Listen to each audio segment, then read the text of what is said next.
Hi friends, beetroot మురుకులు ఎలా తయారు చేయాలో చూద్దాం రండి. ముందుగా మురుకుల పిండిలో రుచికి సరిపడా ఉప్పు, కారం, నువ్వులు, వాము అన్నీ వేసి కలుపుకొని పక్కన ఉంచుకోవాలి.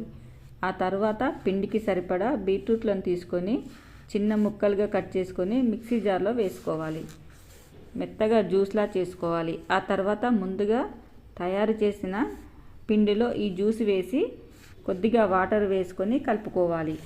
మాకు ఇక్కడ పిండి కలపడానికి మిషన్ ఉంది కాబట్టి ఇందులో వేసి కలుపుతున్నాం. లేనివారు చేతితో కూడా కలుపుకోవచ్చు. ఇలా కలిపిన పిండిని మురుకుల పావుల్లో వేసుకొని ఆయిల్ హీట్ అయ్యేంత వరకు ఉంచి హీట్ అయిన తర్వాత రౌండ్గా పిండుకోవాలి. బాగా కాలేంత వరకు తిప్పుకుంటూ కాల్చుకోవాలి. ఇక్కడ మీకు ఒక చిన్న టిప్, మెత్తగా కాకుండా క్రంచిగా ఉండాలంటే ఆయిల్లో బబుల్స్ అన్నీ పోయేంత వరకు ఉంచి తీయాలి. ఈ మురుకులను పిల్లలు కలర్ చూసి ఇష్టంగా తింటారు ఫ్రెండ్స్.